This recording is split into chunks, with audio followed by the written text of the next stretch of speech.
Assalamualaikum warahmatullahi wabarakatuh. Selamat pagi teman-teman. Ya, sebelum kita memulai pelajaran, biar kita semangat, kita semarakan jargon kita dulu ya. Nanti kalau saya bilang semangat pagi, nanti jawabannya pagi, pagi, pagi, aku luar biasa. Begitu ya? Begitu ya?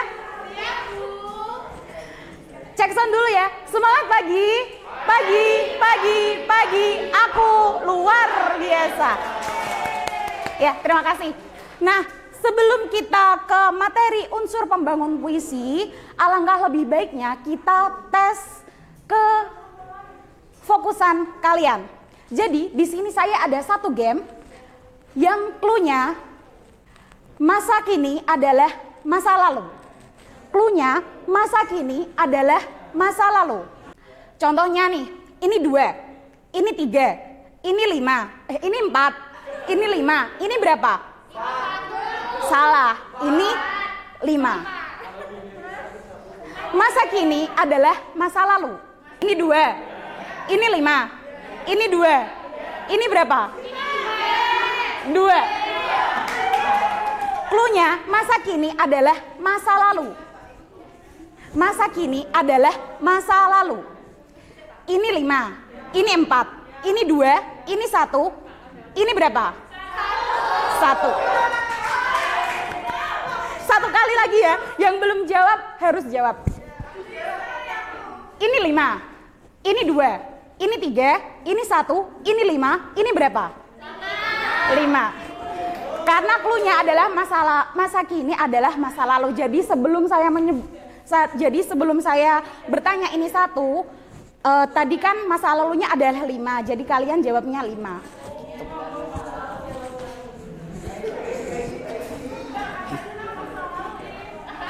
Ya, jadi kita langsung lanjut saja ke materi kita hari ini, yakni unsur pembangun dari puisi.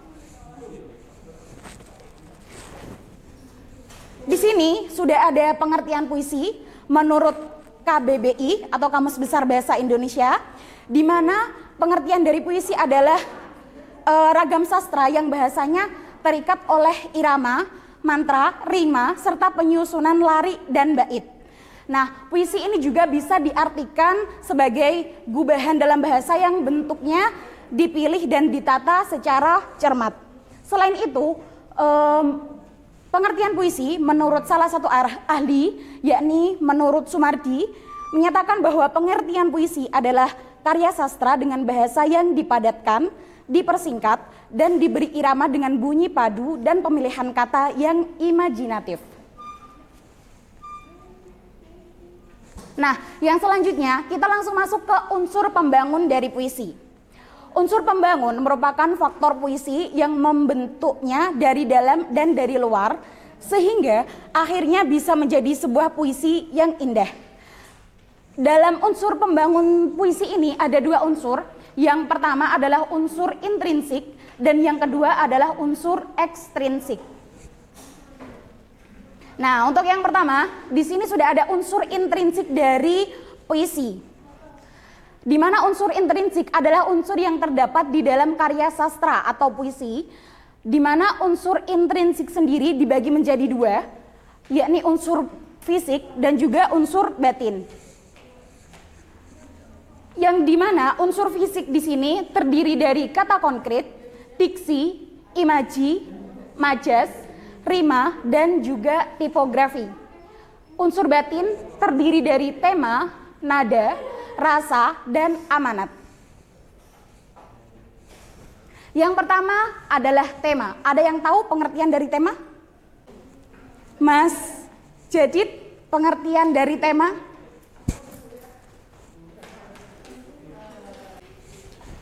Ya, baik, saya akan menjawab. Tema adalah suatu topik yang akan dibicarakan atau diangkat dalam suatu karya puisi yang akan kita buat. Seperti itu, Bu. Ya, terima kasih Mas Jadid. Ada lagi yang mau menambahkan pengertian dari tema? Mbak Dinda mungkin pengertian dari tema apa ya, Mbak?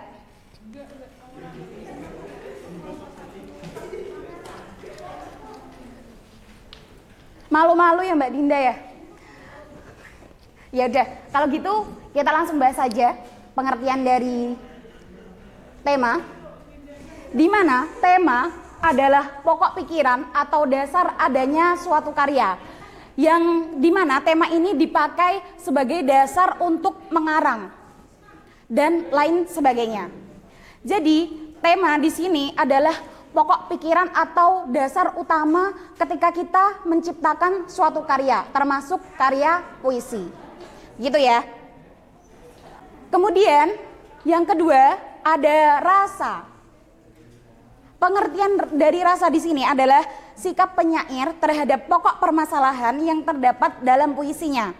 Nah, pengungkapan tema dan rasa itu erat kaitannya dengan latar belakang sosial dan psikologis dari penyair atau pengarang itu sendiri. Misalnya nih, latar belakang pendidikan, latar belakang sosial, latar belakang masyarakatnya, latar belakang jenis kelaminnya, asal sekolahnya, dan lain sebagainya. Itu adalah pengertian dari rasa.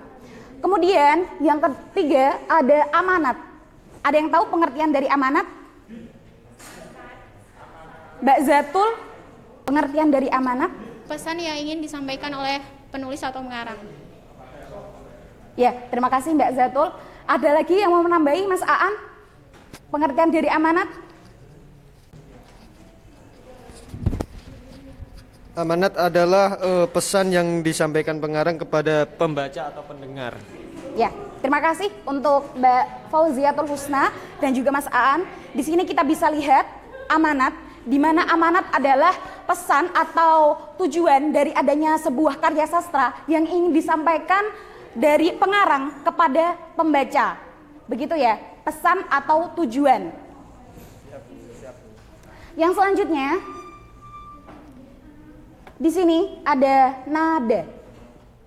Pengertian dari nada sendiri, nada adalah sikap penyair terhadap pembacanya. Nada juga berhubungan dengan tema dan rasa.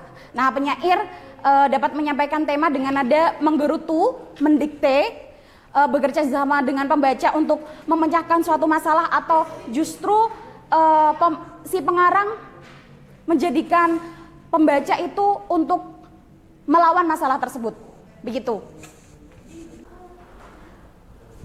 Ini adalah unsur intrinsik dari puisi ya, yang dimana dari 4 ini tergolong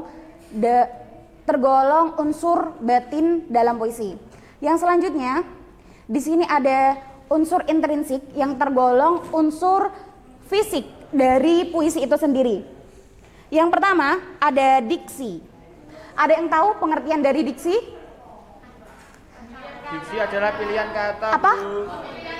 Pemilihan kata, betul sekali. Diksi adalah pilihan kata yang tepat untuk tepat dan selaras dalam penggunaannya untuk mengungkapkan gagasan sehingga diperoleh efek tertentu seperti yang diharapkan ya. Diksi adalah pilihan kata. Yang selanjutnya ada gaya bahasa. Ada yang tahu gaya bahasa? Ya, Mbak Isna, silakan. Ya. Gaya bahasa bisa disebut sebagai majas untuk membuat kalimat lebih indah. Ya, betul sekali. Gaya bahasa juga bisa disebut sebagai majas ya. Terima kasih Mbak Isna atas jawabannya. Terima kasih, Bu. Ini pengertian dari gaya bahasa ya, bisa dibaca seperti yang sudah dijelaskan dari Mbak Isna tadi kurang lebihnya. Kemudian yang selanjutnya ada rima. Pengertian dari rima, Mbak Aul bisa menjelaskan pengertian dari rima? Rima adalah bunyi yang ditimbulkan oleh huruf atau kata untuk memperindah puisi. Ya, terima kasih Mbak Aul. Bisa kita lihat di sini bahwa rima adalah kesamaan nada atau bunyi. Nah, rima di sini bisa dijumpai tidak hanya di akhir tiap larik atau baris, namun juga berada di antara tiap kata dalam baris dari puisi tersebut. Yang selanjutnya ada tipografi. Nah, di sini tipografi adalah keterampilan mengatur bahan cetak secara baik dengan tujuan tertentu. Seperti contohnya itu bentuk penulisan puisi, terus menata spasi, menata kata dan kalimat dan lain sebagainya. Itu namanya tipografi, biar rapi ya. Yang selanjutnya ada imaji. Nah, bisa kita lihat imaji, bahwa imaji di sini dalam menciptakan suatu karya sastra, terlebih lagi puisi, di sini penyair juga menciptakan pengimajian atau pencitraan dalam puisinya. Nah, pengimajian ini dapat berupa kata atau rangkaian kata yang dapat memperjelas apa yang ingin disampaikan penyair kepada pembaca sehingga menggugah rasa si pembaca. Begitu ya. Itu adalah imaji atau pencitraan. Yang terakhir ada kata konkret. Kata konkret di sini adalah keinginan penyair untuk menggambarkan sesuatu secara lebih konkret atau berwujud. Oleh karena itu dipilih kata-kata yang membuat segala hal terkesan dapat disentuh. Bagi penyair hal itu agar bisa dirasakan dengan lebih jelas ya. Itu yang dinamakan kata konkret. Yang selanjutnya, sebelum kita lanjut ke unsur ekstrinsik, ada yang ditanyakan mengenai unsur intrinsik? Belum ada ya? Sudah jelas ya? Nah, yang selanjutnya unsur ekstrinsik. Bisa dibacakan Mas Heru unsur ekstrinsik? Unsur ekstrinsik yang pertama adalah unsur biografi. Unsur ini bisa diartikan sebagai latar belakang pengarang. Latar belakang cukup berpengaruh dalam pembuatan puisi. Yang kedua adalah unsur sosial, sangat erat kaitannya dengan kondisi masyarakat ketika puisi itu dibuat. Misalnya puisi itu dibuat ketika masa Orde Baru menjelang berakhir. Pada saat itu kondisi masyarakat itu sedang sangat kacau dan keadaan pemerintahan pun sangat carut marut. Sehingga puisi yang dibuat pada saat itu adalah puisi yang mengandung sindiran-sindiran terhadap masyarakat. Yang ketiga adalah unsur nilai dalam puisi ini meliputi unsur yang berkaitan dengan pendidikan, seni, ekonomi, politik, sosial, budaya, adat istiadat, hukum, dan lain-lain. Nilai yang terkandung dalam puisi menjadi daya tarik tersendiri sehingga sangat memengaruhi baik atau tidaknya sebuah puisi. Ya, unsur ekstrinsik dari puisi sendiri ada 3. Seperti yang sudah dibacakan oleh Mas Heru, di mana yang pertama adalah unsur biografi. Nah, unsur biografi ini bisa kita artikan sebagai latar belakang adanya puisi tersebut. Seperti yang ada di awal tadi, yang erat kaitannya dengan rasa ya. Misalnya dilatar belakangi dengan pendidikannya, dilatar belakangi dengan jenis kelaminnya, dilatar belakangi dengan kondisi masyarakat yang ia tempati, begitu. Itu adalah unsur biografi atau latar belakang. Yang kedua, unsur sosial. Seperti yang bisa kita baca, unsur sosial itu berkaitan erat dengan masyarakat ya. Yang ketiga, ada unsur nilai dalam puisi, yang dimana unsur nilai itu meliputi unsur yang berkaitan dengan pendidikan, seni, ekonomi, politik, sosial, budaya, adat istiadat, hukum, dan lain-lain sebagainya. Nah, yang selanjutnya adalah cara menulis puisi. Yang pertama, untuk cara menulis puisi, harus banyak membaca.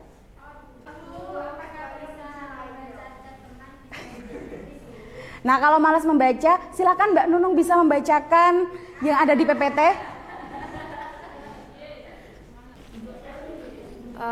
Banyak membaca. Cara membuat puisi yang paling utama adalah membaca. Sebelum menulis puisi, sebaiknya banyak membaca buku-buku karya sastra berbentuk puisi. Dengan banyak membaca buku sastra, tentu akan memperkaya referensi, sehingga akan menambah inspirasi kamu. Menentukan tema. Dalam proses pembuatan puisi, hal yang tidak boleh dilewatkan adalah menentukan tema. Sebelum menulis, pastikan tema yang akan kamu angkat di dalam puisi tersebut sudah jelas. Kemudian perhatikan diksi dan rimanya. Cara membuat puisi selanjutnya yaitu memperhatikan diksi dan rima. Diksi merupakan pilihan kata yang selaras. Kamu harus memilih kata yang benar-benar selaras serta memiliki makna dalam setiap baitnya. Allahu Rabbi. Selanjutnya, proses merangkai kata. Setelah mendapatkan tema serta telah memilih diksi yang pas, maka segeralah menulis. Ungkapkan segala hal yang sedang kamu rasakan. Kemudian tuangkan dalam bentuk tulisan. Ekspresikan semua yang ada di hati dan pikiran. Cobalah untuk selalu jujur dalam menulis sebuah puisi. Kemudian ini yang terakhir ya, Bu. Mencari judul. Selanjutnya cara membuat puisi yang tak boleh terlewat lagi adalah judul. Sebenarnya judul bisa kamu buat sebelum menulis puisi. Akan tetapi untuk pemula, silakan cari judul yang paling menarik setelah kamu selesai menulis puisi. Ya. Terima kasih Mbak Nunung karena telah membantu saya membacakan bagaimana langkah-langkah dalam kita membuat puisi ya. Dimana yang pertama adalah banyak membaca. Benar, banyak membaca adalah langkah yang paling utama ketika kita akan membuat karya sastra. Karena apa? Ada yang tahu alasannya? Karena kita butuh inspirasi, Bu. Betul sekali. Karena kita butuh inspirasi. Ya, butuh kosakata, butuh inspirasi. Jadi harus banyak membaca. Yang kedua adalah menentukan tema. Seperti yang sudah kita bahas tadi, bahwa tema adalah pokok pikiran atau dasar dari adanya kita membuat karya sastra. Terlebih lagi adalah karya sastra puisi. Yang ketiga adalah memperhatikan diksi dan rima. Kemudian yang keempat adalah proses merangkai kata. Dan yang terakhir adalah mencari judul. Nah, sekian penjabaran saya mengenai unsur pembangun dari puisi. Untuk selanjutnya di sini ada game kecil ya. Bisa dibuka di Google Kahoot. Ini pinnya ya. Bisa masuk ke Kahoot, kemudian masukkan pinnya 7823259. 7823259.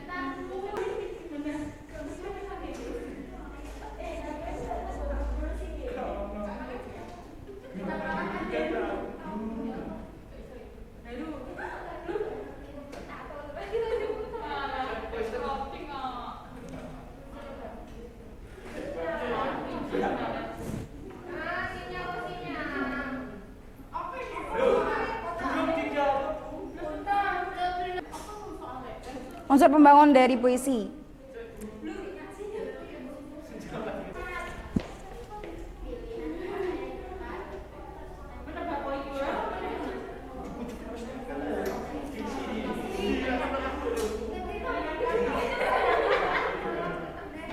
Diksi, jawabannya diksi. Pilihan kata yang tepat dan selaras untuk mengungkapkan.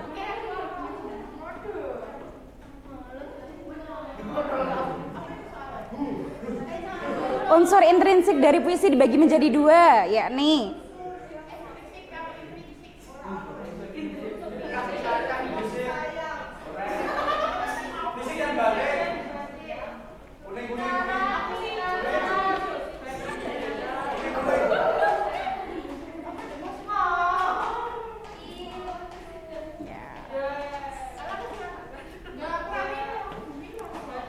unsur biografi, unsur sosial, unsur nilai merupakan unsur titik-titik dari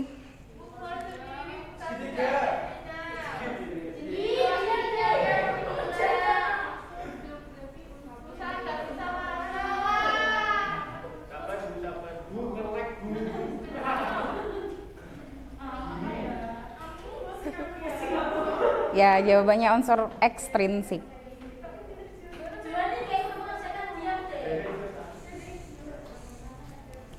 Amanat adalah pesan atau tujuan yang ingin disampaikan pengarang kepada pembaca. True or false?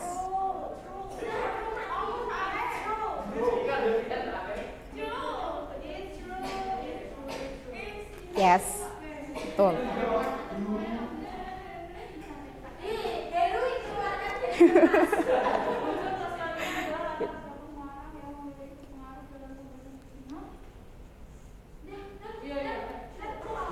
Ya, sudah bisa?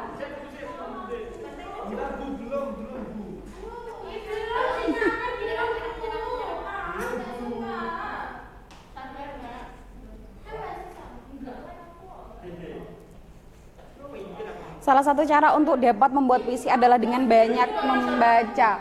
True or false?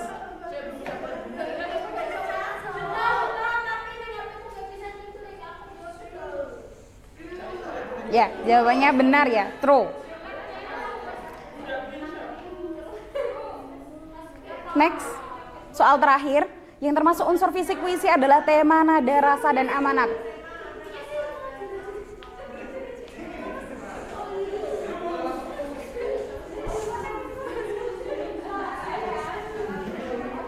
False, jawabannya salah. Termasuk unsur batin ya, tema, nada, rasa, dan amanat.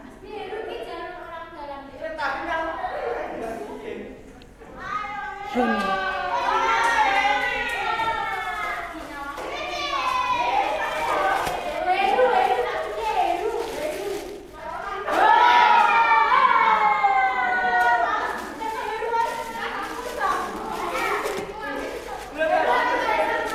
Ya, terima kasih bagi yang sudah menjawab. Juara pertama adalah Heru Gunawan. Terima kasih Mas Heru. Juara kedua, Hehe, siapa Hehe?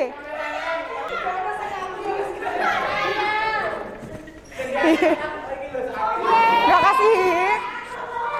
Juara ketiga adalah Heni Purwanti. Terima kasih Mbak Heni Purwanti.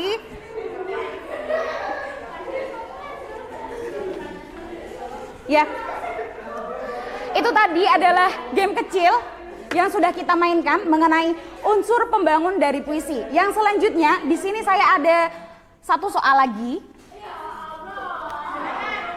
Silakan dibaca terlebih dahulu.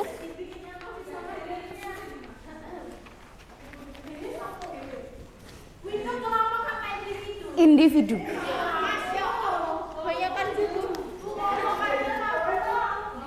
Individu ya.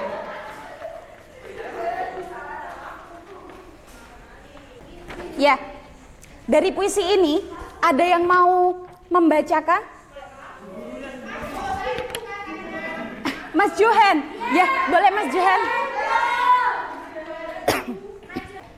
Silakan Mas Johan bisa membacakan puisi Aku Melihat karya P.R. Soekarno. Oke teman-teman, saya izin membacakan puisi yang berjudul Aku Melihat Indonesia karya Soekarno.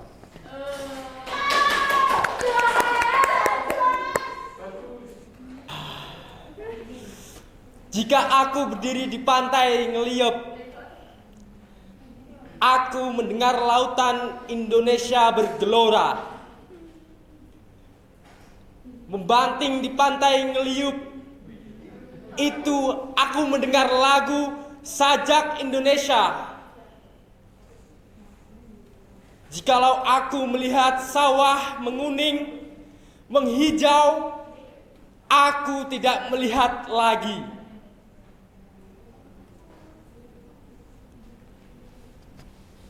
Batang padi menguning, menghijau,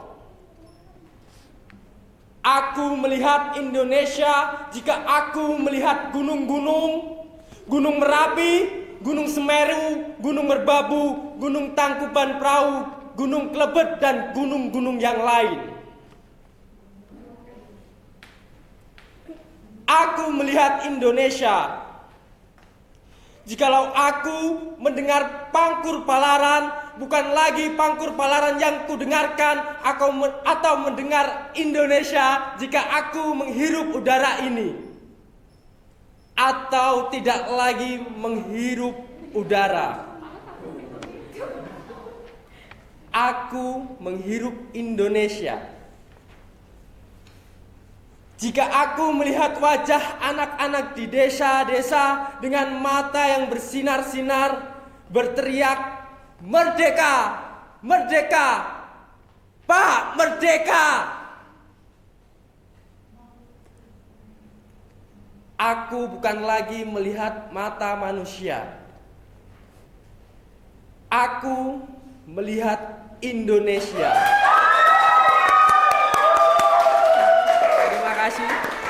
Ya, terima kasih Mas Johan karena telah membacakan puisi Aku Melihat Indonesia karya I.R. Soekarno. Untuk yang selanjutnya ada yang mau membaca lagi?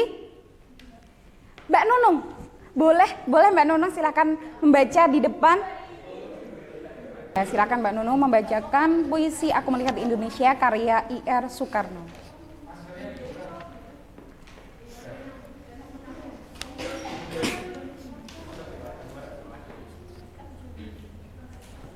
Aku Melihat Indonesia karya Soekarno.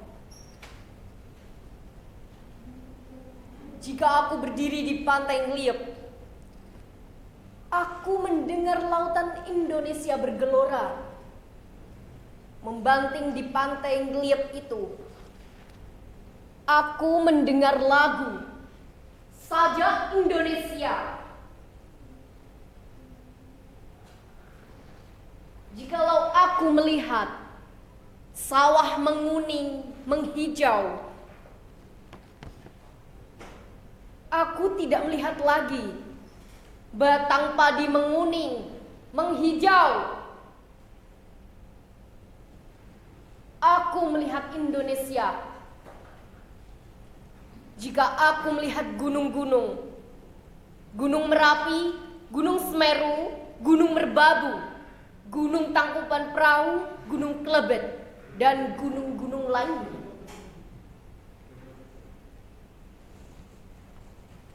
Aku melihat Indonesia. Jikalau aku mendengar Pangkur Palaran, bukan lagi Pangkur Palaran yang kudengarkan. Aku mendengar Indonesia. Jika aku menghirup udara ini, aku tidak lagi menghirup udara. Aku menghirup Indonesia. Jika aku melihat wajah anak-anak di desa dengan mata yang bersinar-sinar,